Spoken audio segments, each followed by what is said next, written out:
The invitation arrived on a quiet Tuesday afternoon, slipped beneath the door of a modest apartment, where silence had long ago replaced laughter. Clara stared at the cream-colored envelope as if it were a ghost from a life she had buried. The handwriting was unmistakable, sharp, calculated, elegant. Adrian never did anything without intention. Years had passed since their divorce, yet even the sight of his name stirred a complicated storm of humiliation, heartbreak, and a faint ember of something she refused to call longing. She opened it slowly. It was an invitation to his engagement gala, a lavish celebration at the most exclusive hotel in the city. The message was polite but laced with condescension. "I hope you can attend and witness the happiness we have both found."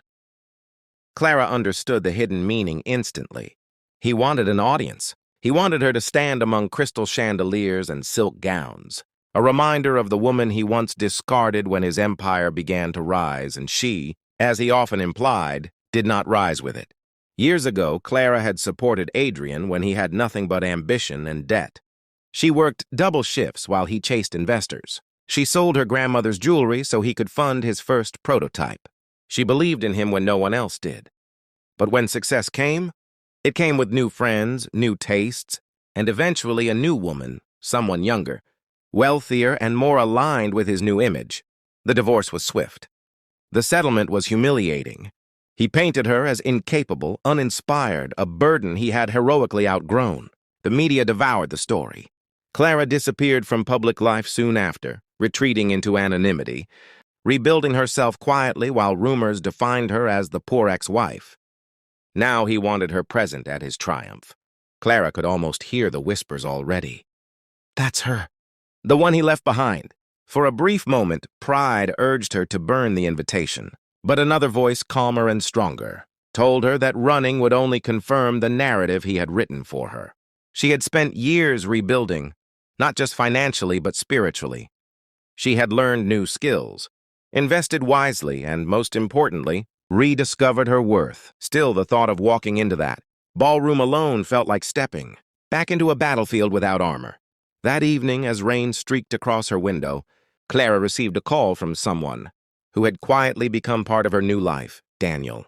Unlike Adrian, Daniel never measured people by their status. They had met at a financial literacy seminar she began attending after the divorce.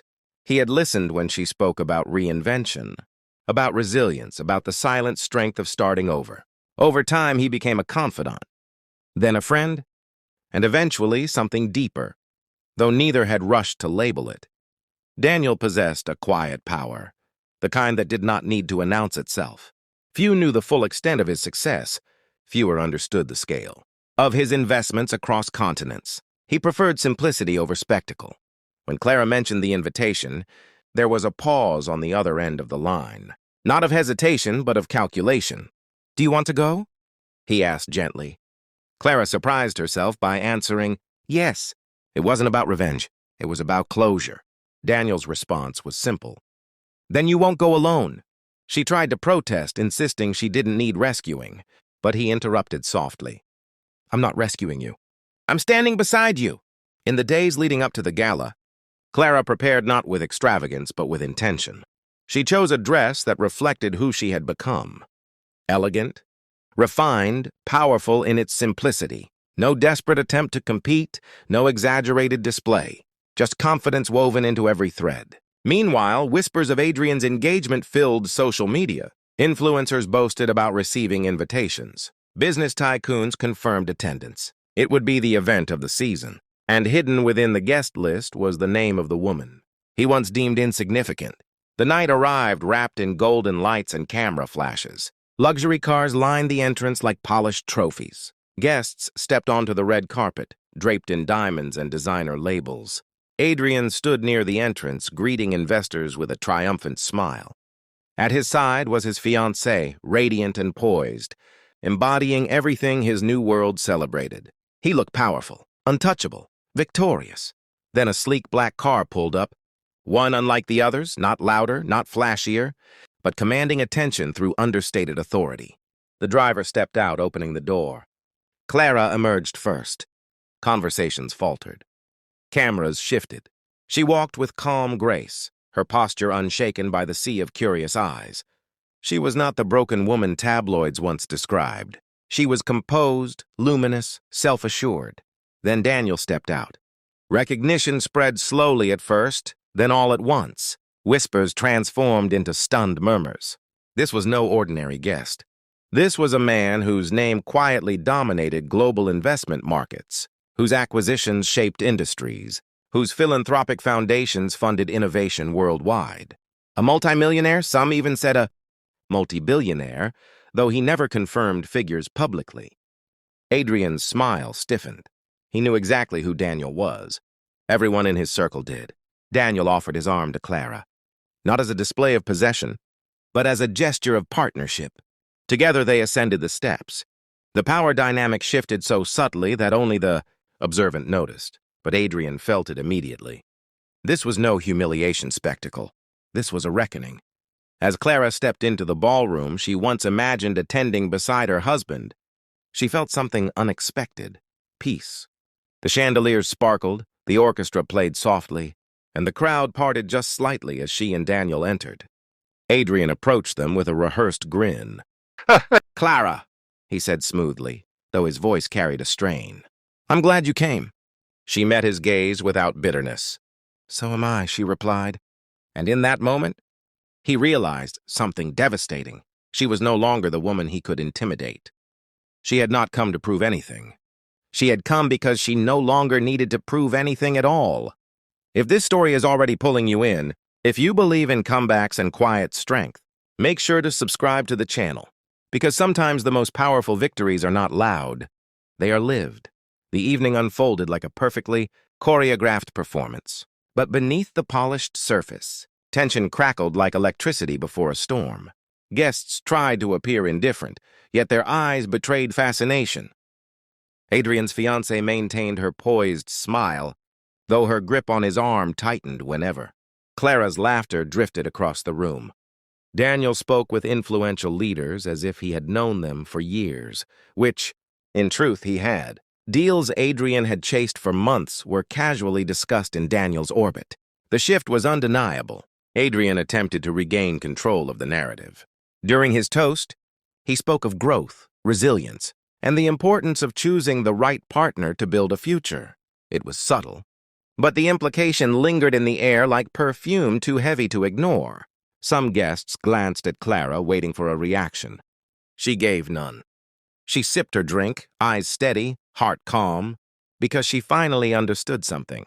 Adrian never did. Success built on ego is fragile. Success built on character is unshakable. As the applause faded, Daniel leaned toward her. "Are you ready?" he asked quietly. She nodded. Not for confrontation, but for liberation. Together they approached Adrian. The surrounding conversation softened, as if the room itself leaned closer. Adrian greeted them with forced confidence. "I didn't expect you two to know each other," he remarked carefully. Daniel smiled politely. "The world is smaller than we think." His tone was cordial, but layered with meaning. Adrian attempted light conversation, but the imbalance was glaring. For the first time, he was not the most powerful man in the room. He was not even the most powerful man in the conversation. Clara spoke then, her voice steady. "I wanted to thank you, Adrian." He blinked, confused. "For what?"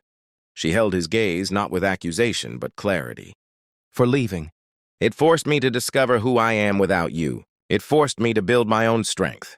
Her words were not sharp, yet they cut deeper than any insult. "I thought losing you was the end of my story." It turns out it was the beginning. Silence settled heavily between them. Adrian searched her face for resentment, for vulnerability, anything he could use to reassure himself of superiority. He found none.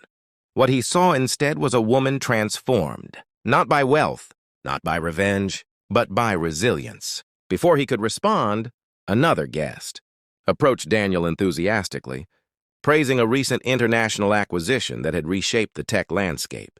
Adrian recognized the project. He had attempted to secure it himself and failed. The realization landed like a silent blow. The man standing beside his ex-wife was not merely wealthy. He was operating on a level Adrian had only aspired to reach. As the evening continued, Clara noticed something almost surreal. She was no longer the subject of pity. She was the subject of admiration. Guests approached her, curious about her work, her journey, her insights. They saw not a discarded spouse, but a woman of depth and intelligence. The narrative had shifted entirely, and she hadn't forced it. She had simply shown up as herself. Later, as the gala began to wind down, Adrian stepped outside onto the balcony, seeking air and perhaps escape. To his surprise, Clara followed. For a brief moment, it was just the two of them overlooking the glittering city skyline. "You look different," he admitted quietly. "I am," she replied. There was no anger left between them, only contrast. Adrian realized something unsettling. He had invited her to validate his superiority, but instead, her presence had exposed his insecurity. She had arrived not as a victim, not as a competitor, but as a woman complete on her own, and that completeness unsettled him more than any display of wealth ever could. Inside, Daniel waited patiently, giving her space. When she returned to him, she felt lighter than she had in years.